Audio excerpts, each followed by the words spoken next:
What's up, everybody? Welcome back to Cilinix Crypto. Hope you're all doing great. Hope you had a great week, and hope you will have a great weekend in advance.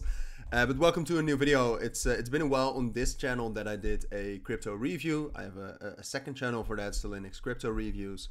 But I also want to share some more value apart from analysis on the main channel. All right, so I'll also post some sort of a review on Ethena on the other channel, but it's practically going to be the same video, or at least not the same video exactly, but going over the same things. I just wanted to maximize the reach, all right? Because we'll do a full overview. I'll tell you what I think. I'll tell you if it has potential. Hopefully, I'll tell you everything you need to know, all right? Maybe I might miss some things. If you have any questions, please let me know down in the comments. But that is the idea.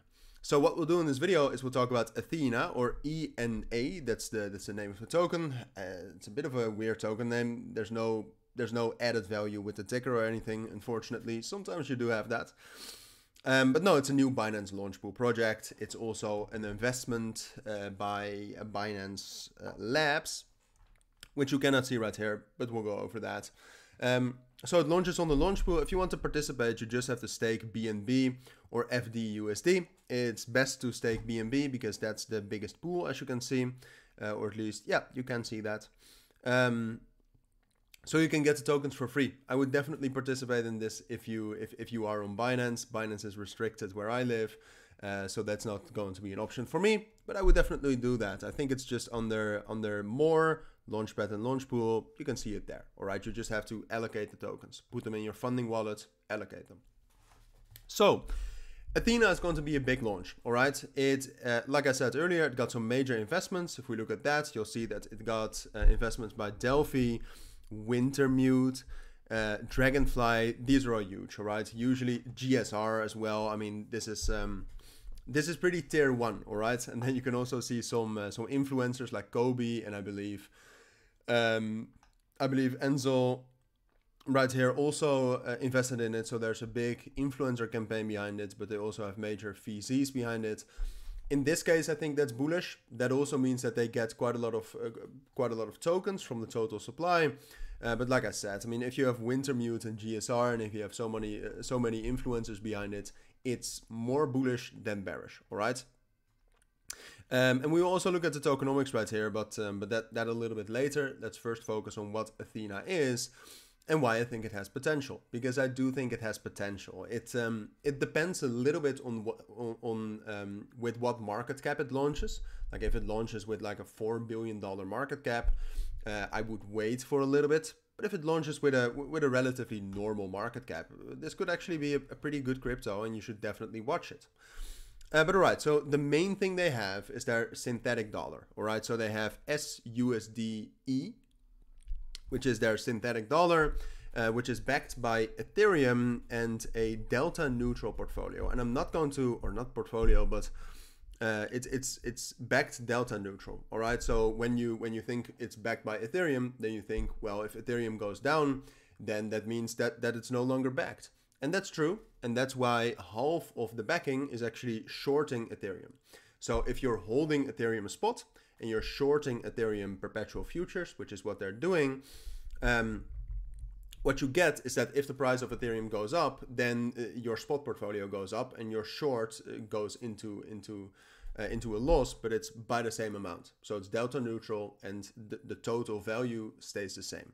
So that way it's collateralized. I'm not sure how much in depth I want to go about this. There are some problems with this, I believe, because there are some there's some very big benefits to EUSD. Like, for example, right now the yield is absolutely crazy at 35.4%. That's partially because the Ethereum they hold spot as collateral is being staked, and they gain some sort of yield of that. But apart from that, it's also partially due to the funding fees they gain by shorting Ethereum, which right now are quite high. And normally the funding fees are always positive, but who knows what happens with crypto. At some point of time, maybe if the funding rates get very negative, who knows, for an extended period of time, they have a big problem, all right? But in general, it's an interesting idea. I mean, it's trying to establish itself in the RWA narrative as well. I'm not sure whether that's justified, but sometimes it doesn't have to be justified. It has great backing, like I said, so that certainly helps with that. And if you want to read more about all the technicals around it, I would definitely look up the documents, which I'll leave links down in the description, etc. Of course, because there's more to it. All right, it's more difficult than I'm explaining it right now, and it has more value, and it's technically more sophisticated than I'm making it out to be. So I do think it has potential, but.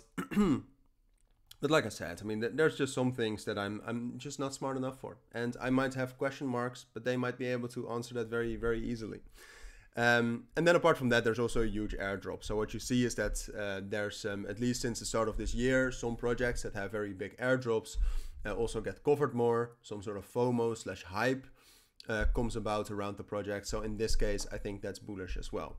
But that's all there is to it for now. It's a very brief description, like I said, but this is at least the minimum that you need to know. All right, and you can still farm the shards if you go to their website and you do these things. And if you have shards, then you'll probably get an airdrop. Most likely, 99% sure. So like I said, I'll leave links down in the description. For now, let's quickly focus on the tokenomics, which honestly I don't like because the airdrop is 5%, which is nice. But then you see that about 25% goes to the investors. That's a lot, but it's also to be expected if you have such big investors. And 30% to the core contributors, which is usually the team, advisors, influencers. So that's 55% in total. That's quite a lot, all right? I don't like that. Initially, it's not that big of a problem. The initial circulating supply is 9.5%, so you should expect inflation later on. But initially, there's a big cliff for the core contributors and the investors. And then the rest is untracked, but that's 40%, and I doubt that that's going to matter that much. So short term, I think it has a lot of potential. A lot of launchpool projects have that, especially in bullish market circumstances. There's a lot of hype around it. It's being pushed by major influencers. And the project actually looks solid, all right? So should you watch this? Definitely. Should you buy this? I don't know. I'll do a full update when it launches. Then we'll go over that, and then you have a little bit more info. But for now, you should definitely keep your eyes on it and read some more about it. That's it for now. If you do have any questions, let me know down in the comments. For now, thank you for watching. Take care, and bye.